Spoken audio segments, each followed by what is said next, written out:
Good evening, everybody. This is Patrick from the Poison Pen Bookstore, and I'm here with another of our virtual events.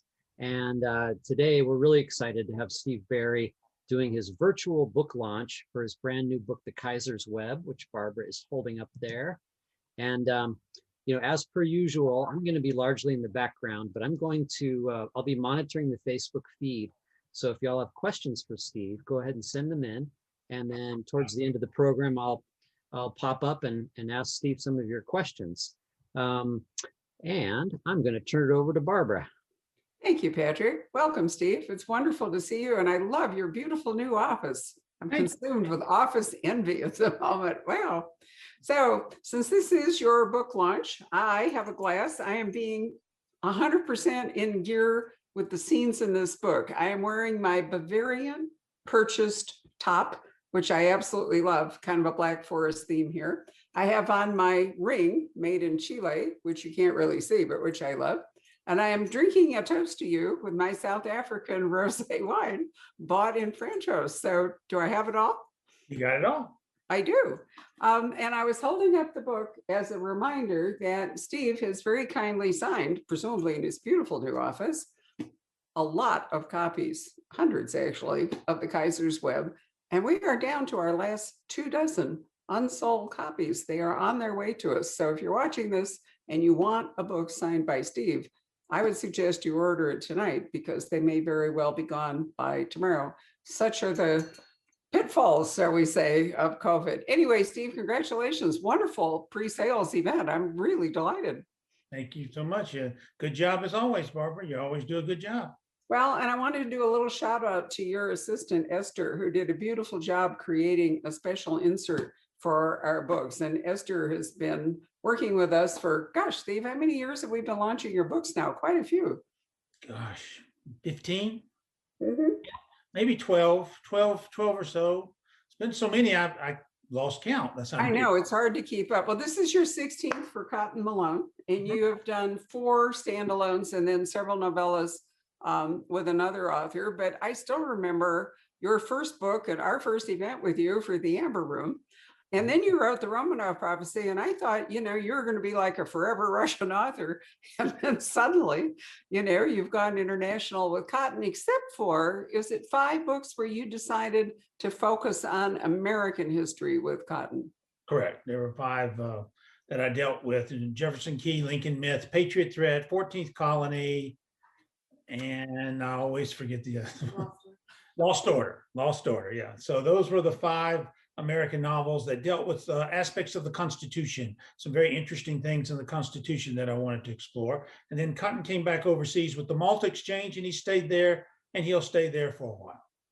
Well, the Warsaw Protocol came next. One of the things I love most about the Warsaw Protocol, aside from the story, is that you decided to name the key figure in that book after our mutual friend James Rollins under his real and Polish name. I just cracked up when I read the arc. I thought, this is Steve tweaking Jim, right? I asked him if he'd be okay being a character, and he said, great. So his name is James Czechowski. So it worked perfect for the president of Poland. So he's the president of Poland. He likes that now. He makes me call him Mr. President.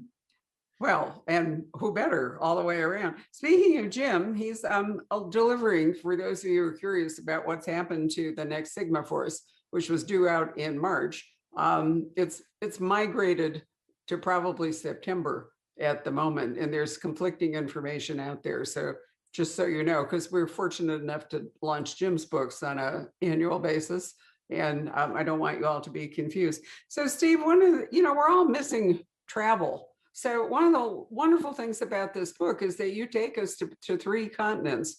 Are these all places you visited yourself?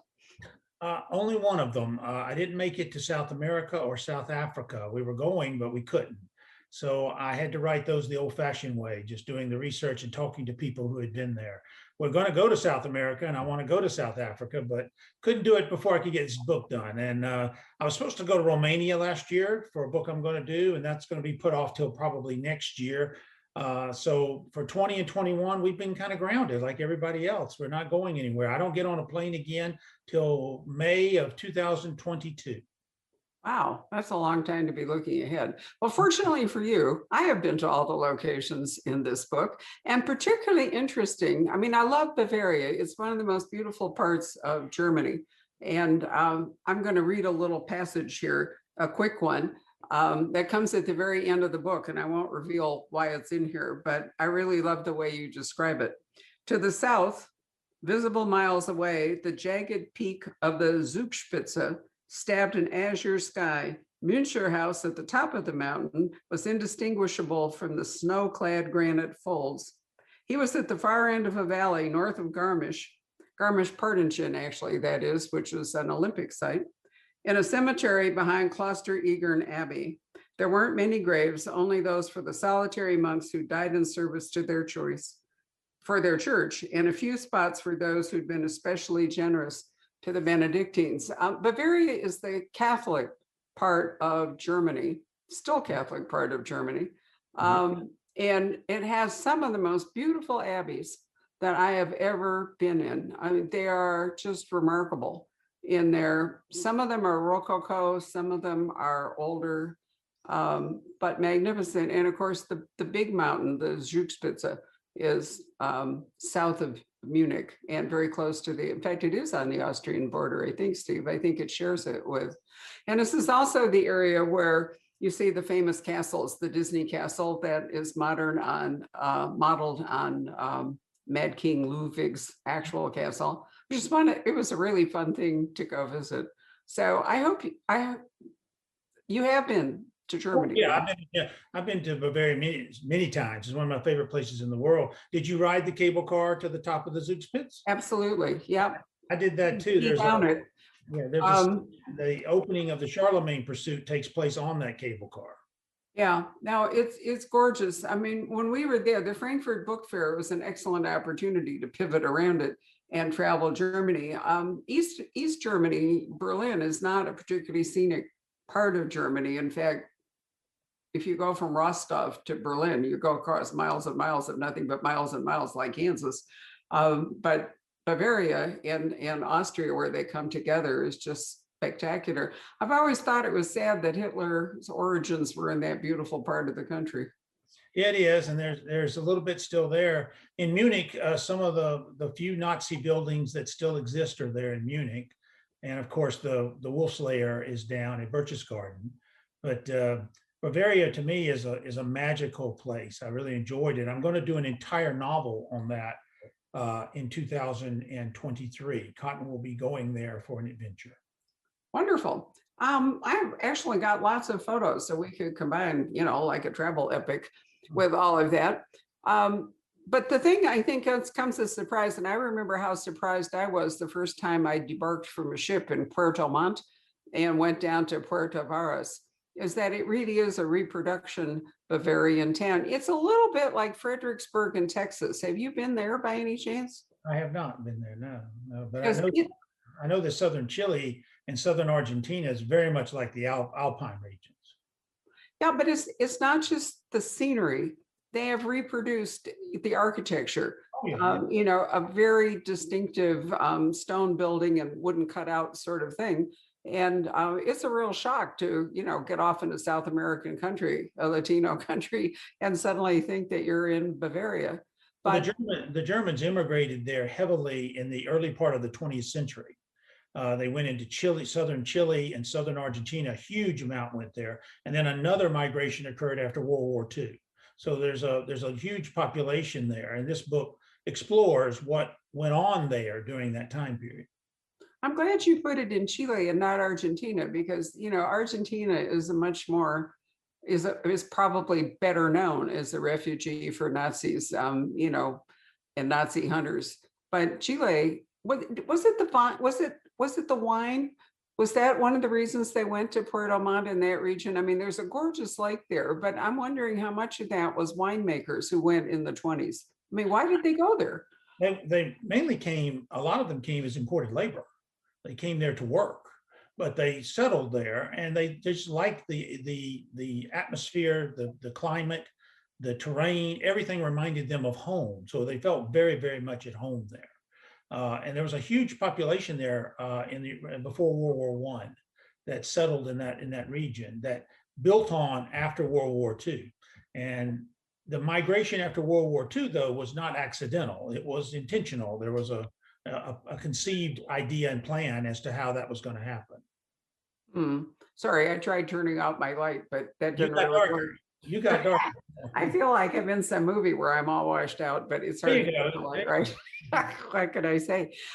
So pivotal to this story is the woman who is serving as the Chancellor of Germany. Her name is Eisenhuth in the book, Marie Eisenhuth. Were you thinking of Angela Merkel when you wrote her? Nope, not at all. The only thing about these two characters that were similar is that they both served a long time. But Merkel's mentioned in the novel, so it's clear that it's not her. But I wanted someone who'd served a long time, who had. I got to be careful what I say because I don't want to give away something of the plot. But there's a reason why I needed her, and the reader will figure that out when they get to the end of the novel. They'll say, "Oh, got it now. I know why now." So do you have a nifty 1-minute pitch for the book that won't destroy any of the surprises? Yeah, this is where Cotton Malone's 16th adventure. He gets involved in the election of a new chancellor of Germany, who two candidates are running against one another. They both know secrets on the other, and Cotton gets thrust in the middle of these secrets. And it all goes back to what happened on the night of April 30th, 1945, and what happened in the Fuhrer bunker that night. And then I have a little disclaimer. This is not a book about Hitler surviving the war, and there's a Fourth Reich that's going to take over and all that. This has nothing to do with it. Hitler's dead in the book. This is about another person who was in the bunker that night, a person who did escape from the bunker, a person who was never seen officially again after April 30th, 1945, and that's Martin Borman. And it's what he put in place at the end of 1944. The novel deals with that, what he put in place. And I don't want to tell the readers what that is because that will give away part of the book, but it's something real. It's something I came across in the research. It's something that surprised me, and I'm hoping it'll surprise the reader too. Well, it definitely does, but give us some background on Martin Bormann. I mean, there are so many Nazis, and his name is not necessarily one that people will recognize as easily as Goering or, some of the No, but big guys. they should. He was a nobody, actually, a nobody who rose up slowly through the Nazi Party and eventually became Hitler's private secretary. And from 1943 to 1945, you didn't get to Hitler unless you went through Martin Bormann. He was the gatekeeper, and he was essentially in charge in a lot of ways, but he wasn't, because Hitler was still, there and in charge. God help us that he wasn't in charge. He would have been a much more formidable adversary. He was much smarter, much cleverer. Everything about him was very different than Hitler. And if he'd been running things, we could have had a whole lot harder fight involved in it. But Martin Bormann realized in mid-1944 that the war was over and that Germany was going to lose. And he put in place some plans that to this day, we don't have answers to.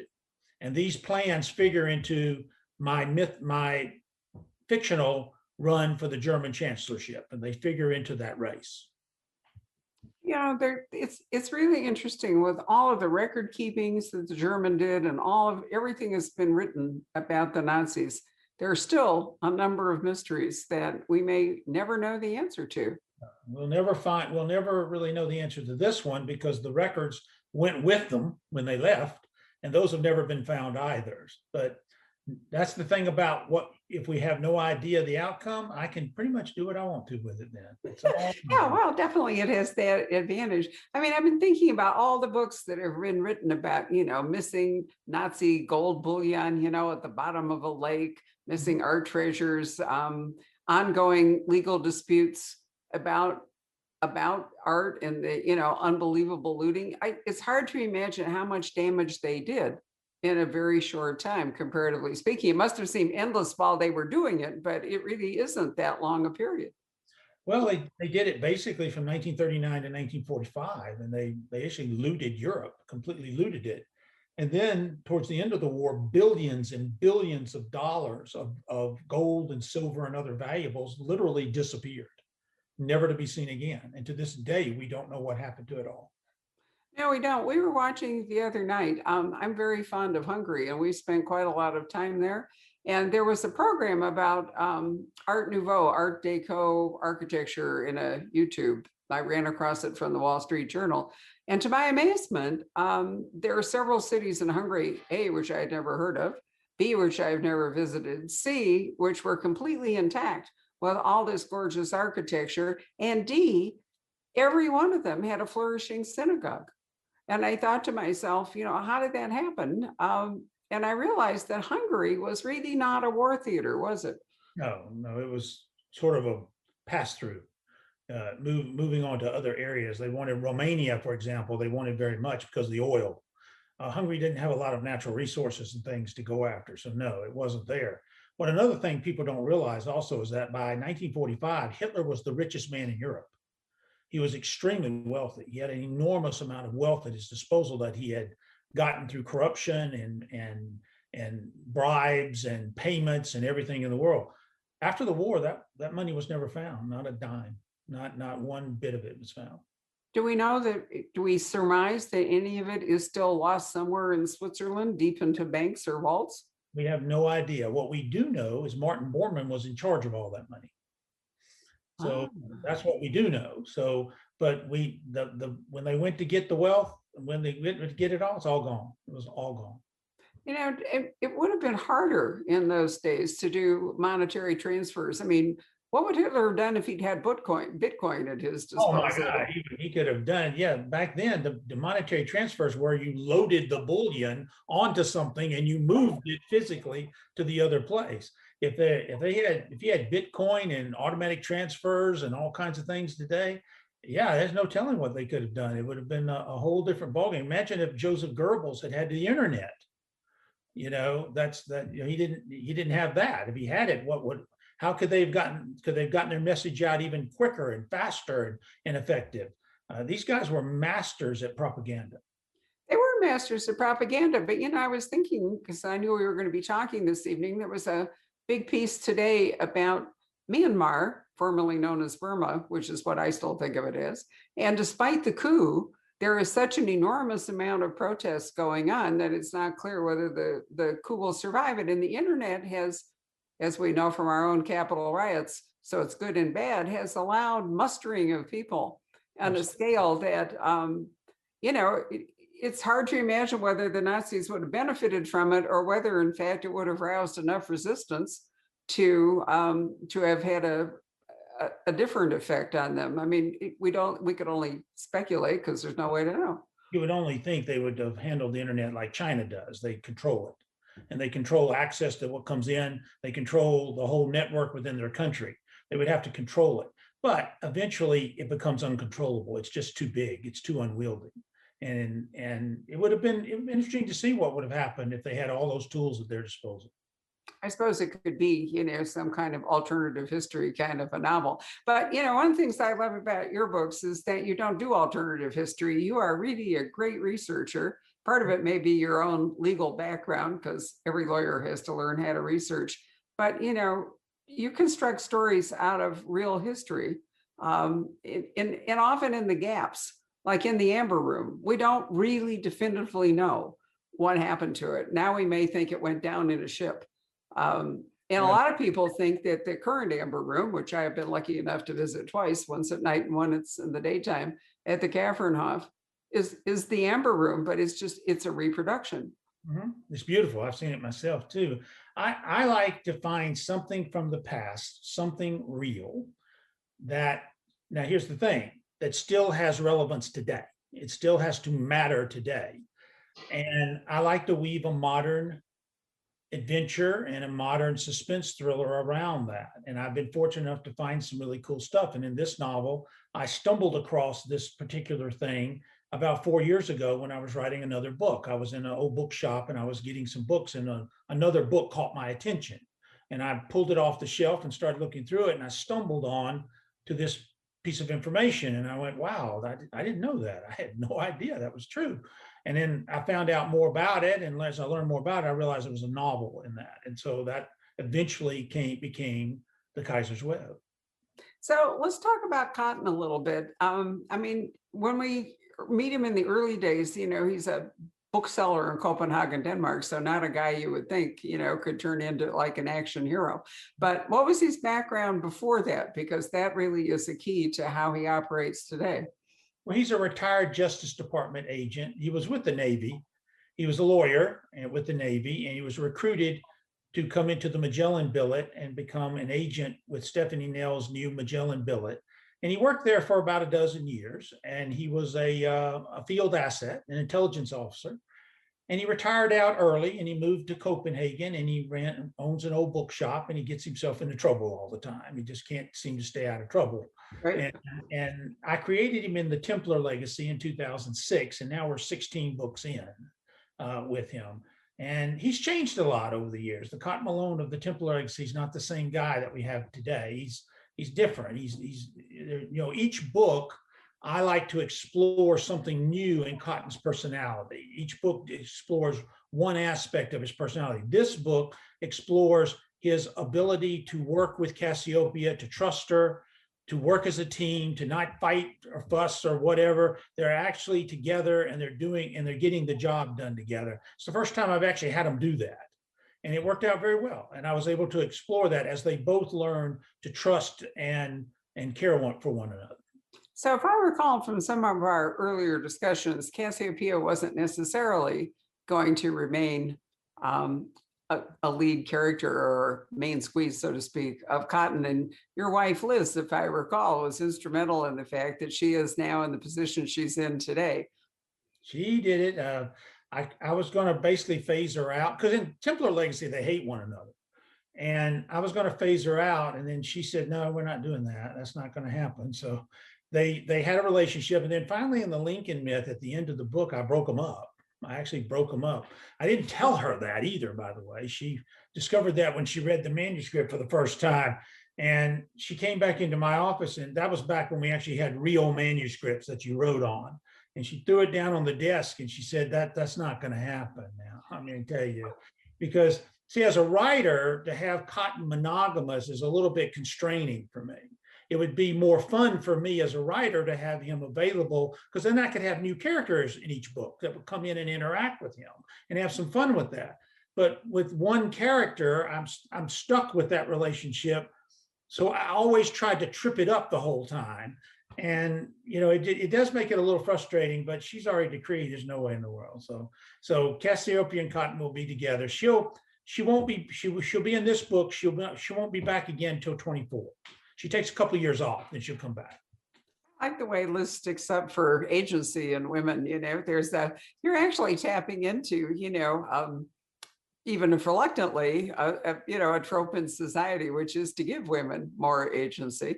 But I certainly understand your point about it does restrict the number of new characters that you can introduce, but only in the sense of romantic attraction. That doesn't mean you can't introduce other women in professional roles. That's exactly the way I've done it, is that he interacts with women from his past, but not in a romantic situation.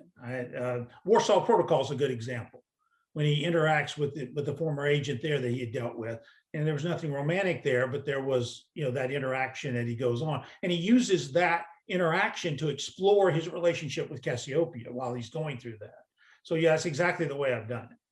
Right. So in a way, it doesn't really reduce your scope. It just forces you to write different relationships. You're a victim of a happy long-term marriage here. I mean, that's part of what's going on.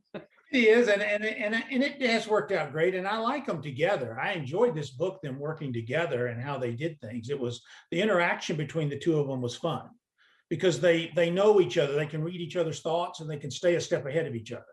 And it worked out. It works out real well. So I'll probably do more of that, where they'll work together. I liked it a lot. But as I said, she's not in every book. She comes in about every second book or so. We did a really entertaining event on March 15th. We launched Mark Graney's new Gray Man, his 10th Gray Man book and 20th book, called Relentless. And I got together 5 other authors, and Stephen Hunter sort of in absentia, to talk about action, adventure, military thrillers, whatever you want to call it all. One of the questions, Steve, that came up was, that most people who write them come up with some sort of agency. It's an off the books or black ops or something, you know. It could be Sigma Force for Jim. I'm sure Brad Taylor has a different one, you know, on and on. The Magellan Billet, why did you create that? And why did you call it the Magellan Billet? I made the name up one day. It was really amazing. I was just sitting there and saying, what can I call this thing? And Magellan hit me because it's around the world kind of thing, because he went around the world. And then I wanted another word other than agency or department. And I just came across the word billet. It just sort of came to me in a matter of a few minutes of Magellan Billet. But you're right. We need an organization because it gives it some structure. It also gives us a way to have other people interacting. It also gives the character a way to get information and a way to get things done. It works well. You know, Lee does a great job with Reacher. He has no connections whatsoever. But if you'll notice, Reacher does get connected up with military intelligence or someone else. He gets somewhere where he can get some information, always. So you need that. You need that aspect of it. And so, yes, I knew early on I wanted Cotton to be in it. Now, originally Cotton was going to be an active agent still working for the Magellan Billet. But then I changed that into the book and took it away and made him retired and got him out. Well, you know, this is a problem that faces any author who's writing a character who's not in law enforcement. I mean, if you write a cozy, you know, you need most often those are women, and most of the time they need some relationship with a person who's an actual cop, whether it's a boyfriend, whether it's a brother, you know, whether it's whatever. And Private Eyes, you know, we could go on forever about, you know, the cops that relate to Private Eyes. In the British version, Lord Peter's brother-in-law is at Scotland Yard. You know, Poirot has Inspector Japp, I think it is, and then another one at his disposal, Miss Marple. You know, no matter, unless you have a professional law enforcement person, you do have to have some sort of agency, both for information and both for enforcement as well. You got to. You can't just, I don't know of any series where the character is completely devoid of anything. Now, it may be confrontational, the relationship, but you still have a relationship. You have to have it. Otherwise, as the writer, how do you get this information out? How do you find things? It's very difficult. It would be extremely difficult to pull off. Well, it's not just that, but if you want to haul somebody to justice, you know, which is really sort of the end game, or at least to complete the quest that starts with the instigating incident, you still have to have somebody with either the power of arrest or the power of punishment or something. It just works better that way. The whole thing comes together smoother. So that's why we do it. Well, I understand that, but having an off the books agency means that it's not so rigorously supervised. They seem to have like unlimited budgets, you know, that don't have to go through like congressional committees for supervision and so forth. I was careful about that with Magellan Billet. It was a regulated thing. Stephanie Nell was constantly in battles for budget, and they didn't spend a lot. She only had 12 agents, and it was small. It was kept small on purpose. So I did tinge it to reality a little bit more for me. So what's Stephanie Nell's background? Why her, and where did she come from to head the Magellan Billet? Well, I needed someone to run it, and I wanted a woman to run it. And Stephanie Nell is my name and then my daughter's middle name. So that's how she got named, Stephanie Nell. And I wanted her to be a strong-willed woman. In my novels, all the women are strong-willed. There's no weak, mealy mouth, oh my God, what are we going to do now kind of thing. They're all very, very tough. All of them, the good ones, the bad ones, all of them are tough. And that's because I'm surrounded by them. You know, I was always surrounded by very strong women, so I was used to dealing with them on an everyday basis. So Stephanie Nell was going to be like the queen of those. I mean, she was going to be the toughest of them all. Though Cassiopeia gives her a pretty good run for her money, though, I will say. So the two of them probably together. Stephanie's in a little bit of trouble right now from the Warsaw Protocol. She got in some trouble with the president. So she's kind of sidelined right now, and I'm going to come back and deal with her situation in a book, and it's coming. We're going to finish it up. Well, it's always good to seed future books with events, you know, in earlier books. And I also think it's important, Steve, that, you know, characters react to previous events. You know, it's not a Travis McGee world anymore where, you know, it's over and then it's like a complete reset. And, you know, you're very good at having Cotton and other people reacting to events that took place in previous books. I'll be careful. I don't want to go too far because I don't want the books to become that you have to read one in order to Right. understand the next one. But yes, there is that little bit of that carryover where each book can be the same but different. The same but different. That's the tricky part. And so I'm careful because I want to be able to, I want you to be able to pick up any Cotton Malone book in any sequence and read it. And you can now. There's 16 out there, it doesn't matter. You can read number 12, 8, 6, however you want to do it. Yeah. Well, I think that's true. And there's a little bit of the perils of Pauline thing in the sense that, you know, if you leave something not quite unfinished or you concede it, it propels the reader into reading the next book, but it is important to finish up the entire book so you don't leave them hanging. Yeah, I never do that. I never leave anything hanging. This book, though, is a little unique in that I ended the Warsaw Protocol with a scene. The book's all over. Everything's done, finished, everything's tied up, and then there's a scene. And I started this next book when that scene ended right there. I've done that once before, so I tried it again. I like it. So, you know, I was thinking as we were talking that the one kind of thriller that you can write is a legal thriller where you don't really have to have a law enforcement person in it because the court itself. Yeah, the court. That resolves it. So lawyers are officers of the court.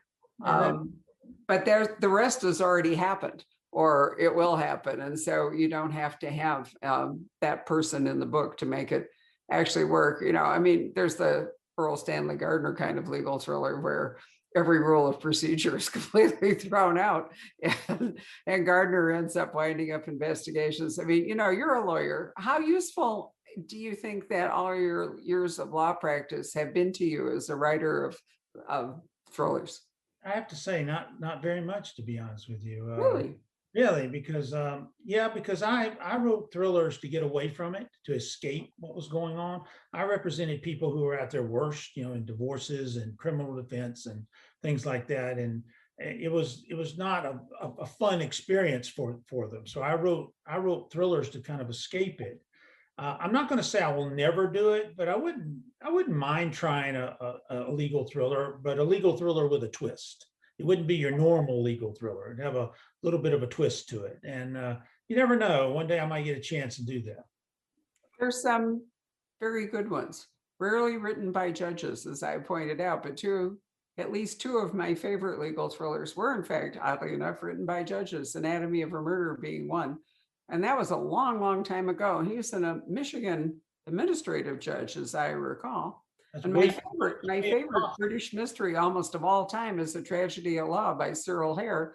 It was a pseudonym for, I can't remember the name of the actual British jurist. And he wrote them for fun and to get away. And one of the things I love the most about it, set in the 1930s, and Francis Pettigrew, the judge, the hero, so to speak, of The Tragedy at Law, was still riding circuit with trumpeters going before him to announce his arrival at the, you know, the assizes. And I thought, I didn't realize that the Brits were still doing that late. I mean, they're still wearing wigs and gowns and so. They still wear the wig. That one judge you mentioned was William Coughlin. Thank you. He was one of my favorites. He wrote a whole series of legal thrillers. Then he wrote Shadow of a Doubt, which kind of broke him out. Yeah. And he died, which was sad. Yeah, he got cancer and died. He wrote all those books for years. He finally hit it big and then got sick and died. But they were great. I loved them. I thought Shadow of a Doubt was absolutely brilliant. And I can't remember, we sold hundreds of copies of it. I truly loved it. It was later, the Anatomy of a Murder, I think, was written in the 70s, if I recall.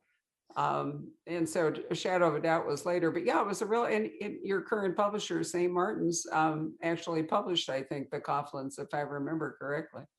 They did. And I have almost a complete collection of Coughlin's books. He was one of my favorites. Have you ever read A Tragedy at Law?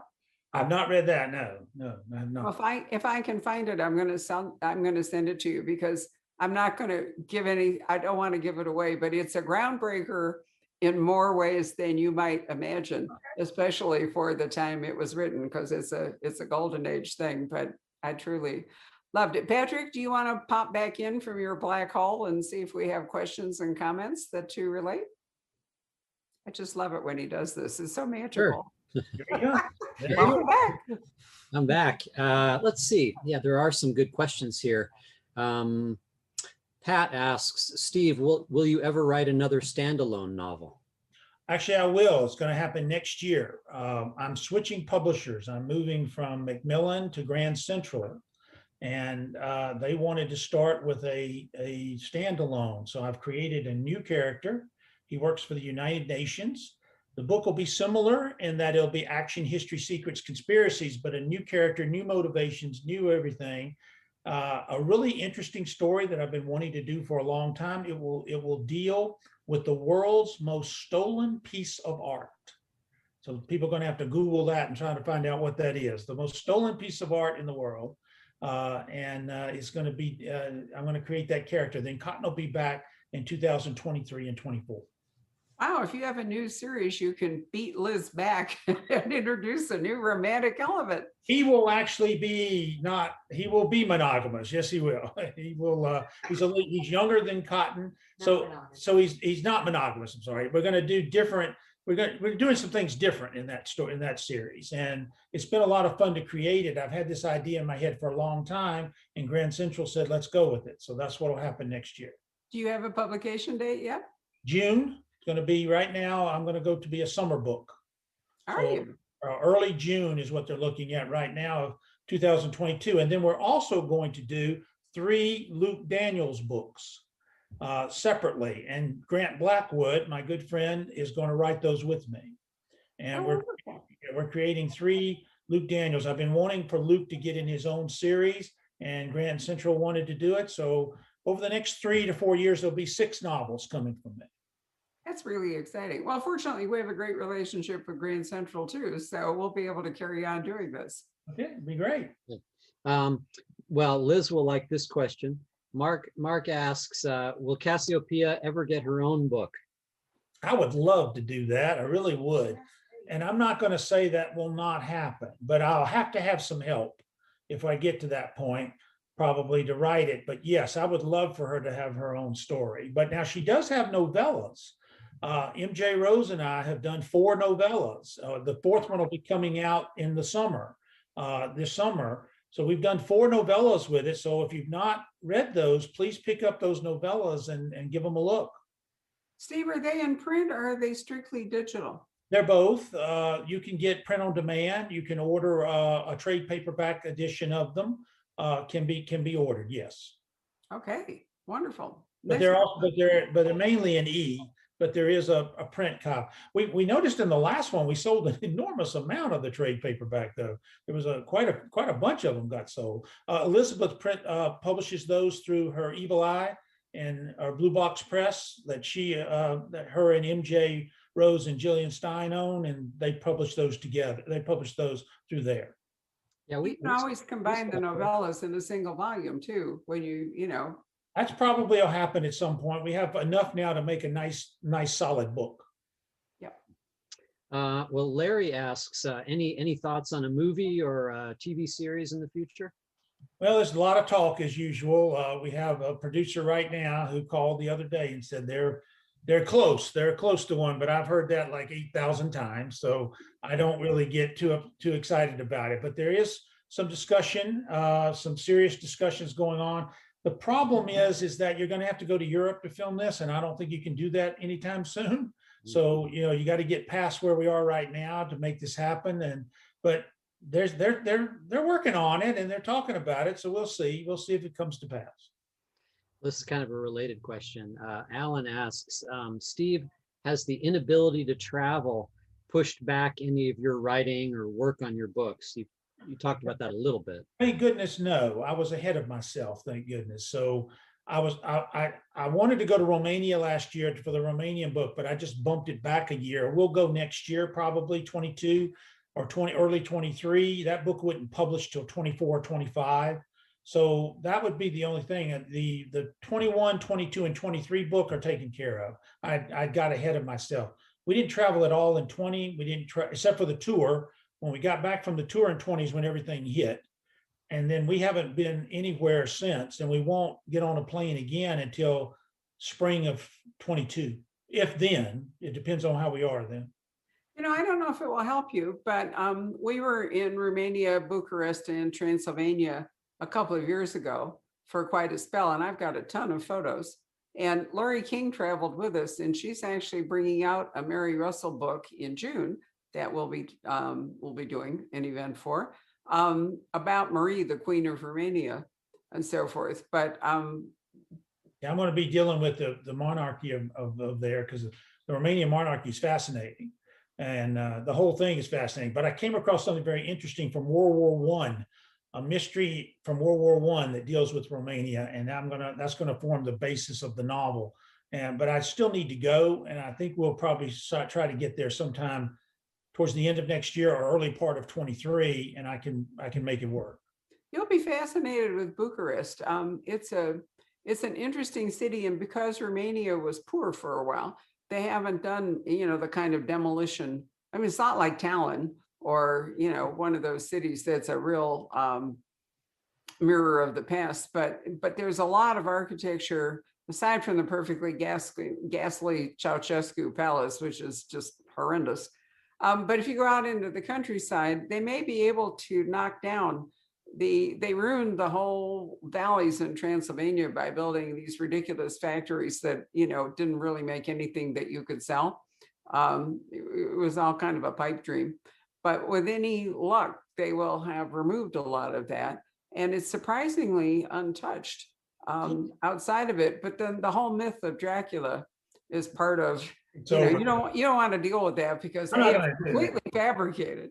But Transylvania is fascinating. It has a fascinating history. There's a connection to the Germans. There's all kinds of things there. And that's what I'm going to be exploring. No Draculas. No, that whole thing. That's a fiction. Bram Stoker created it. God bless his soul. He created something that people actually believe is true now. It's true. And Bram's Castle is a complete myth also. It was made up by some tourist guide, I think, either right before or after World War II. And now people really think it's an actual thing and go there. No connection whatsoever to it. No, it's very nice. Sorry, Patrick, we digressed. No, was Vlad the Impaler a real historical character? He was. He actually was. There was an actual prince, and he's interesting. I mean, I've read his actual history. It's fascinating. And yes, he was a cruel man. He did that, but he wasn't a vampire. No, he wasn't. And actually, there's more about Vlad in Budapest than there is in Transylvania. Yeah. So that's what I say. That's the marvelous thing. A novelist created that whole thing. Yeah. So amazing. Yeah. Let's see. Joni says, Steve, even though all the books are standalone reads, to get the best understanding of Cotton's character and development, is it better to read the books in order if you can? Yes, if you can, it's better to do that because you will see the progression. If you don't, though, the progression will not irritate you because you won't know. You won't. I hate that when you're like in a party and everyone's whispering over in a corner and you wonder what they're talking about because you're not in on it. So I try not to do that with the books. But yes, if you wanted to see everything progress as it progresses, then you read them in sequence. Yes. Right. And you start with the Templar Legacy, which was the first one. Correct. And it still remains, oddly, my biggest selling book. Is it? Yeah, it sure is. Wow. Is the Emperor's Tomb the one that you wrote about China? Yes. Right. Because I think we talked about that because I had actually been there. And I found the entire story of the emperor involved to be completely fascinating. I will just mention that he died. And because his followers didn't want people to know that, they had a chariot and they filled it up with ice and put him on ice and carried him around.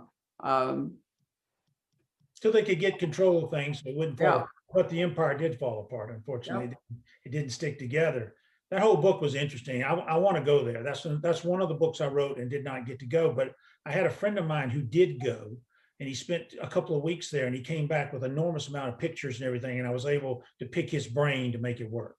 And they never actually opened the tomb, right? Because the rumor is that the coffin or whatever he's in floats on a sea of lead and it's deadly poison. And so even though they know where it is, so far, nobody has actually opened it up to find out what's inside. This is where the famous warriors of Xi'an are there to protect the tomb. It's the greatest archaeological site in all of China, and they won't go in it, which is a little odd because they could go in. And of course, in the novel, I explain why they won't do that. There's a reason why they won't do that. You do, right? Yeah. Pat has a good question. She says, what drives your story ideas? Is it the location first, or is it a historical idea that comes from research, or a combination of the two? Historical idea. You got to have that. I have to have that thing from the past that's real. I can't make it up. It's got to be real. But here's the catch. It's also got to still be relevant today. I come across a lot of cool historical things that are really neat, but who cares? It doesn't matter. It has no bearing here today. So I have to have both elements in order to put it together. And that, I call that the ooh factor and the so what. The ooh factor is that historical thing to kind of go, ooh, wow, that's pretty cool. Where the so what is, it still matters today. And I have to have both. And it gets a little tricky sometimes. I have a whole list of really cool oohs and no so whats. I have some so whats, but no oohs to go with it. It's hard to match them up, but luckily in this book, I was able to find them both. I wish more writers would pay attention to those rules. I love the so what rule. Yeah, I've read thrillers where there's some really cool stuff. I mean, you go like, wow, this is really, really neat, but who cares? You get to the end and it's just really neat. Okay, is all it is. And I don't mean to be disparaging. I'm not. I'm just saying that it's a little bit anticlimactic in some degree, that I spend 400 pages reading something. It's got to be relevant. It's got to matter today. Yeah, but the trick of that is, Steve, is you're not writing historical fiction. Absolutely. If you were, the whole thing would take place in whatever time it is, and that's an entirely different question. But you're using history almost like a cold case. If you were like Harry Bosch, currently working cold cases because he's aged out of the LAPD, it's almost the same thing. Yes, I use those as the starting point to get to send the adventure going, but that thing still has to matter, like in the Kaiser's Web. That thing I came across in the research there that's really kind of cool has to matter today, and it did. It factors in it. In fact, the entire German election will hinge on it. Have you had some, plotted out a novel and something fails your who cares test ultimately, and you have to scrap it? I've done that many times, and I scrap it. It goes over there, and a few times I've been able to pick it back up for a later book where it worked there. So yes, I've had that happen. That doesn't happen during the writing because I don't start writing a book unless I have the ooh and the so what. I have to have them both. But and there's many times that I'll say this is just not working at all. This so what, and I put it over to the side. Then 2 years later, I go, well, it'll work perfect here. I now can make it work. So I don't throw them away. I just keep them. You never know. They're so hard to find and so precious. You can't just chunk them away. But finding that thread that connects the past to the present is probably tricky sometimes. Very tricky. And that's where the plotting comes through to make all that come together and make it make sense and keep it as close to reality as you can. That's the real trick. Keep it as close to reality as you can. Kind of related to what you were talking about a little bit earlier about the character and having him or her associated with an agency or some sort of formal entity. Donna, who's been watching, makes a good point. She says having an agency affiliate means he or she isn't a vigilante, which is kind of a neat insight. That's exactly right. And that's what I said about Reacher. Even Reacher goes and gets some authority. He needs some help. He can't do it all by himself. That's exactly right. Yeah, that's an excellent point. I wish I'd been smart enough to think of it back on February 15th. So thank you for bringing it up. Let's see. Ellen Crosby, who's an author, is checking in, just saying, good to see you again, Steve. And saying hi to Barbara. And let's see. Okay, yeah, this is good. I'm glad a viewer named Ann brought this up. Do you have any new History Matters projects in the works? Well, we're talking to some for 22 or 23. We didn't do any in 20, and we're not doing any in 21.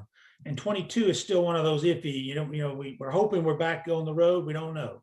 So probably more like 23 is when we'll get going again. So people send us emails. We look them over. We're very peculiar about what we do because we pay our own way to go to all of these. No one pays us to come. We actually invest our own money into these. So we're very selective, and we pick the best projects we can. So if anyone has one, go to the website and send us an email. Great idea. Jeremy just says howdy from Texas. So I'm saying howdy for him. Howdy. Let's see here. There was a good, okay, another question from Donna. She says, it's a huge decision to move publishers. As a newly published author, can you share the decision-making process, the pros and cons of making those kind of big moves? Well, that's a tough one. Elizabeth's chuckling over here. Barbara probably has some insights into that too. Yeah, you know what? It's not a really great question to discuss in a public forum. I have to say. Yeah. There are a lot of politics involved. There's personalities involved. There's a certain amount of fortuitous circumstance involved, and also probably not one that Steve can easily answer. No, I will say this: when leaving Minotaur, I left on tremendous terms. They said, they welcomed me to come back anytime I wanted to come. It was a decision I made to take a chance. And so, yeah, it was just one of those things, and to take a chance. Now, when I left Random House to go to Macmillan, I have to be honest with you, money motivates it. They offer you more money, you go. That's what you do.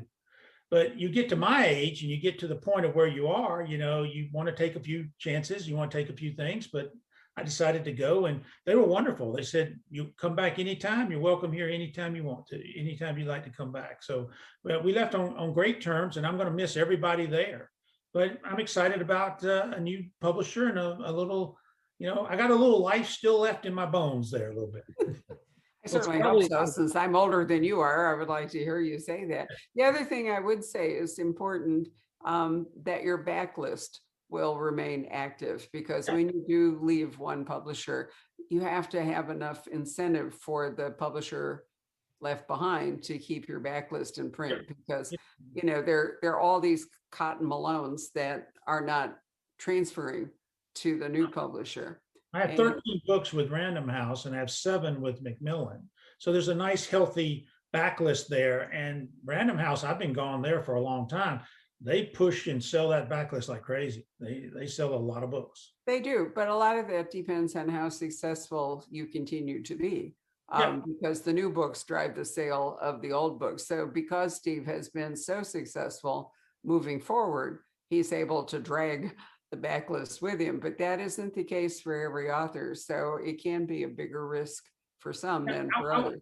I was fortunate that along the way, I kind of branded at some point. I became a brand. Yeah.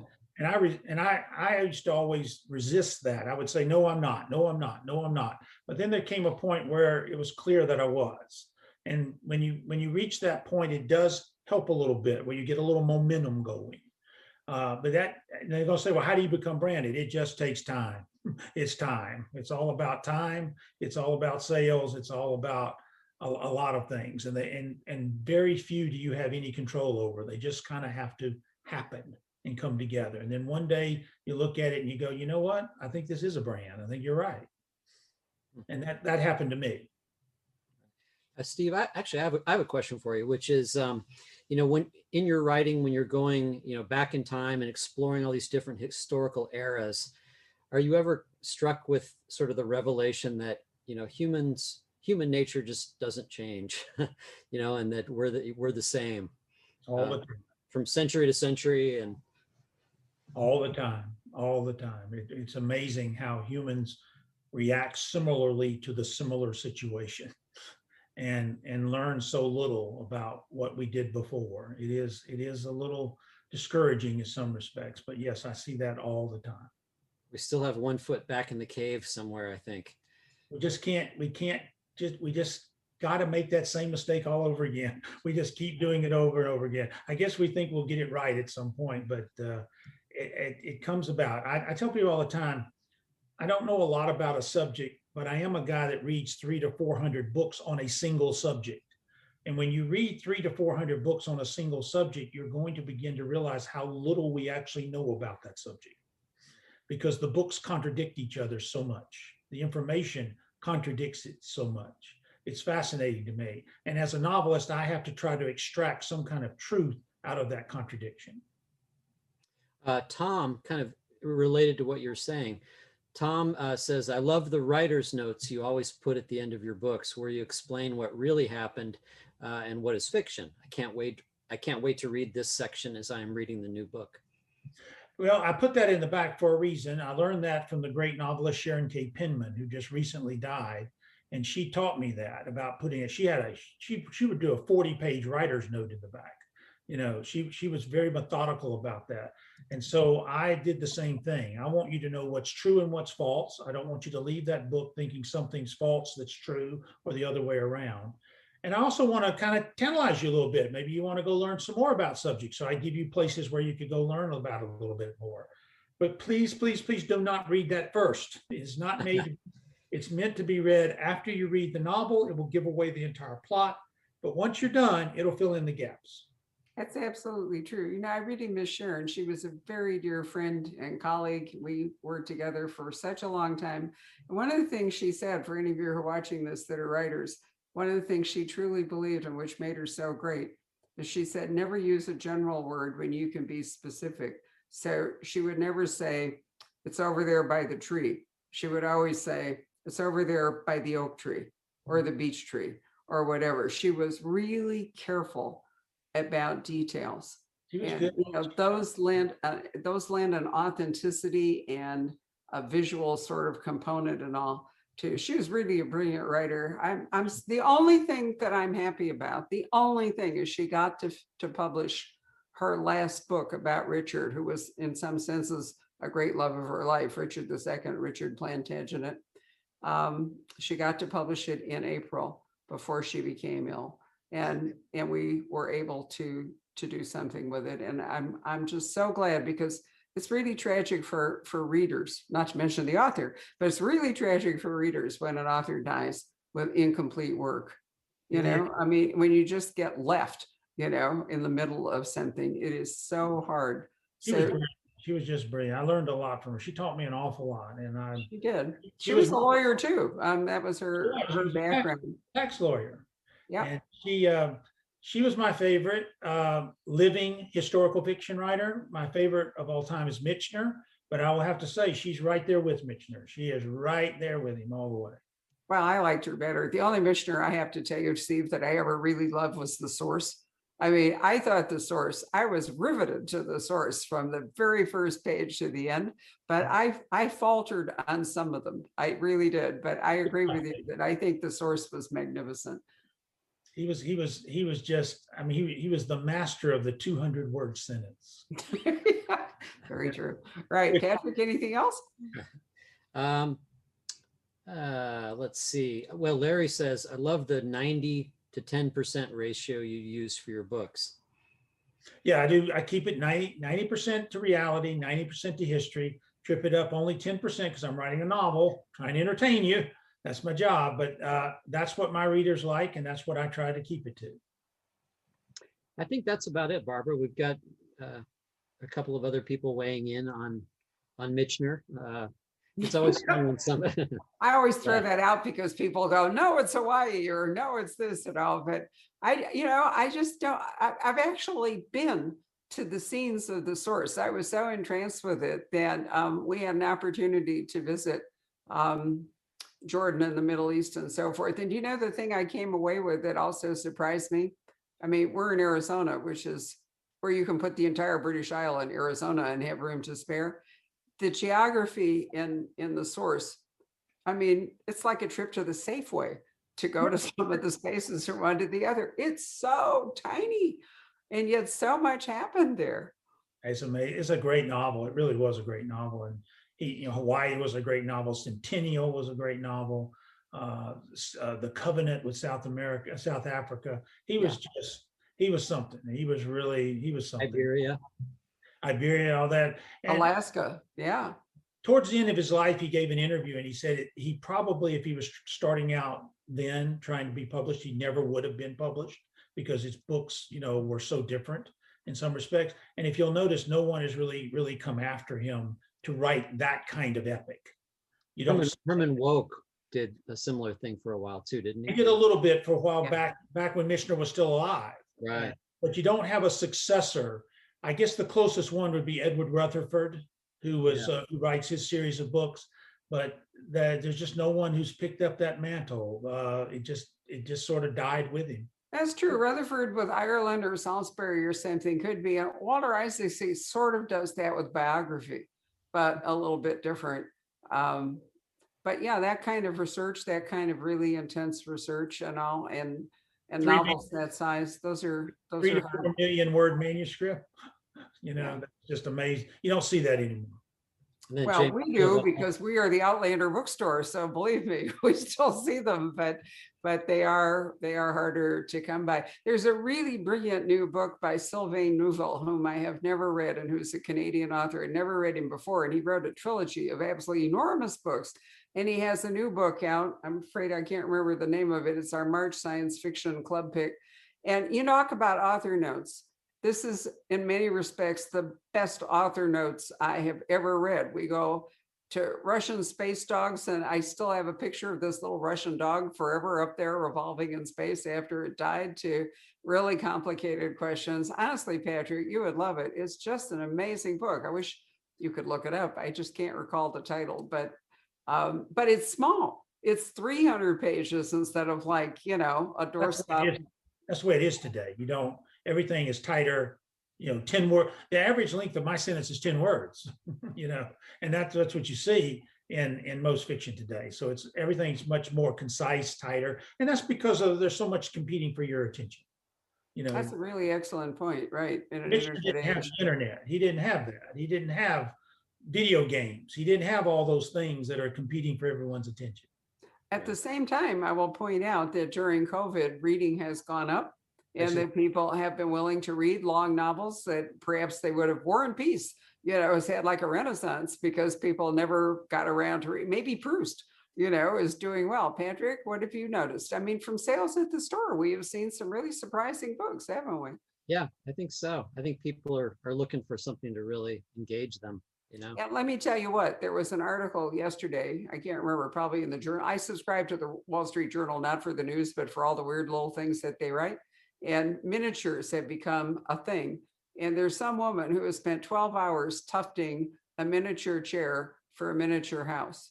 And I think to myself, she could have read at least 2 books in the similar time. So who knows? I think people are desperate for things to do. But you're right that as we move away from this, and we will, reading will become more competitive again, or rather other things will become more competitive. Steve, we've kept you long enough. It's been over an hour, which is as long as most people's attention span is. I want to thank everyone for watching us this evening. This will become a podcast tomorrow. So if you'd like to share the podcast with people who do not necessarily want to sit in front of a screen, that would be great. You can also share this video. It will live on the Poison Pen Facebook video page forever. So you can go to poisonedpen.com. Be sure you say poisoned with an ED, pen.com, and click on Facebook videos. You do not have to belong to Facebook to watch the video, and you can easily share it and the podcast. And let me repeat once again, holding up my book, that we still have about 24 unclaimed copies autographed at home in his beautiful office by Steve, and I believe picked up yesterday. They are on the way back to you as we speak. And without the weather disaster of last week, they might actually show up by Friday, but perhaps by Monday. Anyway, Steve, it's always a pleasure and a real privilege to launch your books. I'm looking forward to our next encounter that way, which I hope will be in person. Should be back on the road next summer. We should be back touring next summer. I think actually it'll be true in the fall. I think with the real vaccination push that we may very well see. My goal is to get the whole Poison Pen staff vaccinated before we fully open it up again. But I think it's a realizable goal. Anyway, love to Liz, and thank you so much for your time. Patrick, thank you as ever. Patrick, Everybody. thank you. Bye-bye. Bye-bye. Hello. We hope you're enjoying our programs and podcasts with authors. We'd like to expand them, and your help would be appreciated. Please make a donation at poisonedpenfoundation.org. 100% of the proceeds will go to help connect authors with readers in this difficult time. Thank you.